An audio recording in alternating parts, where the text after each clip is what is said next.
अस्सलाम वालेकुम। आप देख रहे हैं खालिद इकबाल यूट्यूब चैनल। नाज़रीन, पाकिस्तान की सियासत में बहुत सी तब्दीलियां रूनुमा हो रही हैं। इस वीडियो में मैं अपना तज्जिया पेश करूंगा कि चौधरी परवेज़ इलाही को इमरान खान ने पीटीआई का मरकज़ी सदर क्यों बनाया है। इस मूव के बहुत से पहलू हैं, कुछ पर मैं रोशनी डालने की पोजीशन में हूं और कुछ को मैं कस्तन नज़रअंदाज करूंगा। तज्जिया पेश करने से पहले ये ज़रूर कहूँगा कि कोई भी वतन अजीज़ के वसी तर मफाद में नहीं सोच रहा और ना फैसले कर रहा है। हर कोई अपनी अना और मफादात का असीर है। मेरा तज्जिया वकूफ़ पज़ीर वाक़यात पर बेस करता है। बहरहाल मौजूदा मुआशी हालात इस बात का मुतक़ाज़ी है कि तमाम मिलकर सिर्फ़ और सिर्फ आवाम की फलाह बहबूद और मुल्क की सलामती के बारे में सोचें और काम करें। सियासतदानों का एक दूसरे पर मुख्तलिफ़ किस्म के झूठे मुकदमात दर्ज करवाना पाकिस्तान का कल्चर है, जो कि हमारे दही कल्चर से आगे आया है। मुझे याद है कि चौधरी परवेज़ ज़हूर इलाही के ख़िलाफ़ भैंस चोरी का पर्चा दर्ज किया गया था।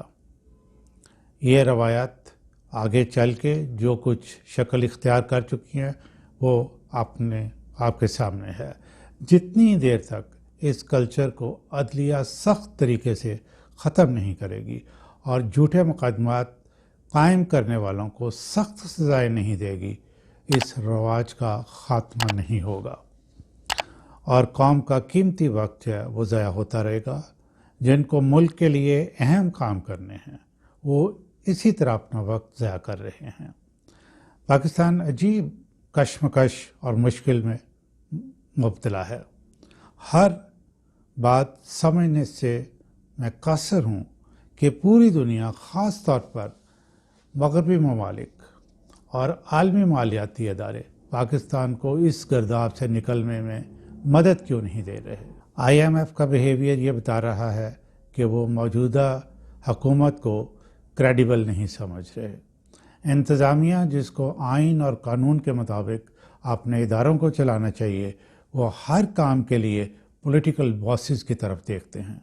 मुझे शदीद हैरत होती है जब मैं इंतज़ामिया के आला जो अफसरान हैं उनको सियासी बयान देते हुए देखता हूँ या इंटरव्यूज़ दे रहे होते हैं। ज़िमनी इलेक्शंस मुख्तलिफ़ इदारों के सर्वेज बताते हैं कि आवाम की मेजॉरिटी पीटीआई को वापस लाने में इंटरेस्टेड है। सिविल इंतज़ामिया ने पीटीआई की हुकूमत के दौरान कभी अपने पॉलिटिकल बॉसेस से उस तरह का तावन नहीं किया जिस तरह के वो नून लीग और पीपल पार्टी से करते हैं। वजह किसी से पूछने की ज़रूरत नहीं है, सामने नज़र आ रही है कि ये दोनों पार्टियाँ अपने दौरे हुकूमत में इंतज़ामिया में अपने लॉयलिस्ट पर बनाती हैं और उन्हें फिर नवाजती हैं। गो ये बात कानून, आइन और अखलाकियात के मुनाफी है, लेकिन यही बातें ज़ाहिर करती हैं कि हम अंडर डेवलप्ड मुल्क हैं। नाज़रीन, एक दफ़ा जनरल परवेज़ मुशर्रफ साहब जो अब मरहूम हो गए, उनसे बात हो रही थी। वो नाज़म सिस्टम की कामयाबी में मुल्क की तरक्की देखते थे। उनका कहना था कि जब मगरबी ममालिक में ये सिस्टम कामयाब हो सकता है तो हमारे यहाँ क्यों नहीं हो सकता। और मेरा ये कहना था कि सिस्टम वो कामयाब होता है जो लोगों की रवायात, अक़दार और अतवार के मुताबिक हो, वरना आपको स्कूल एजुकेशन से शुरू करना पड़ेगा, तभी कामयाबी हो सकती है। इमरान खान यही बात समझने से बुरी तरह नाकाम हो चुके हैं कि मिडिल क्लास पढ़ा लिखा तबका पीटीआई का सपोर्टर बना तो इमरान खान ने इसको कामयाबी की ज़मानत समझ लिया। पावरफुल फैक्टर जिसको हुकूमतें बनाने और तोड़ने में अहम किरदार अदा करना होता है, जिसे हम कॉलोनियल माइंडसेट कहते हैं, उसे वो भूल गए। सारी आवाम भी पीटीआई के साथ हो तो वडेरों, ताजरों और इंतज़ामिया में मौजूद माइंडसेट को टारगेट किए बगैर बाजी नहीं जीत सकते। तब्दीली रेवोल्यूशनरी प्रोसेस से नहीं आएगी। پاکستان میں تبدیلی ایوولوشنری پروسیس سے آئے گی اور اس میں ایجوکیشن اہم کردار ادا کرے گی۔ عمران خان کے ریسنٹ ڈیسیژن سے پتہ چلتا ہے کہ اب وہ حالات کو تھوڑا تھوڑا سمجھنا شروع ہوئے ہیں۔ چودھری پرویز لائی کو اپنی پارٹی کا صدر مقرر کر دینا مستقبل میں نظر آنے والے خدشات کی وجہ سے۔ دیکھیں، عمران خان نے پرویز خٹک، شاہ محمود قریشی جیسے سیاستدانوں پر چودھری پرویز الہی کو ترجیح اس لیے دی ہے کہ وہ اپنے آپ کو بالکل بے بس پا رہے ہیں۔ پی ٹی آئی کی حکومت تھی، ان پر عمران خان پر قاتلانہ حملہ ہوا، وہ اپنی مرضی سے ایف آئی آر درج نہیں کروا سکے۔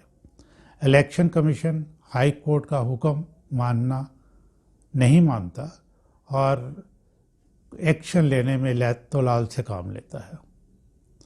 اب آپ اندازہ دیکھیں کہ جب عمران خان پہ قاتلانہ حملہ ہوا تو اس کا جو قاتل ہے، ایک عام لڑکا، اس کو ویڈیو لنک کے ذریعے عدالت میں اپنا بیان ریکارڈ کرانے کی اجازت ہے، لیکن عمران خان جیسے ایک جو پوری دنیا میں بندہ جانا جاتا ہے، جو کہ بڑا ہائی اسٹیچر کا بندہ ہے، پاکستان کا وزیر اعظم رہا ہے، اس کو یہ فیسلٹی حاصل نہیں ہے، 76 مقدمات کا سامنا کر رہا ہے۔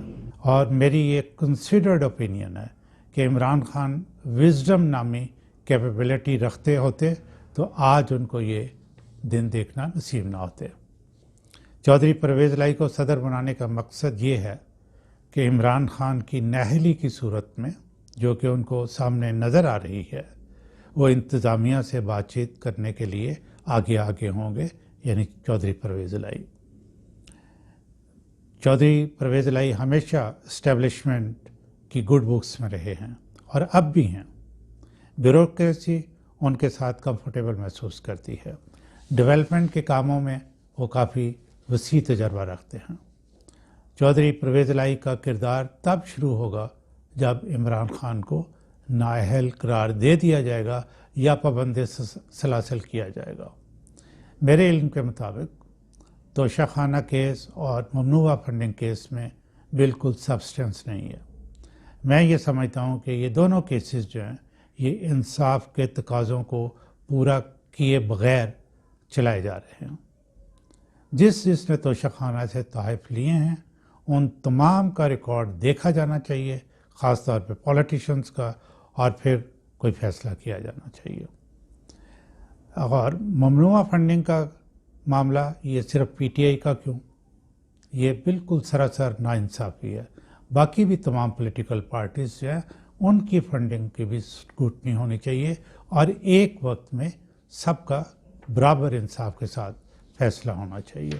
اس لیے میں یہ سمجھتا ہوں کہ ان مقدمات میں کوئی جان نہیں ہے، لیکن عمران خان کی بیٹی والا جو مسئلہ ہے وہ انہوں نے ڈکلیئر نہیں کیا۔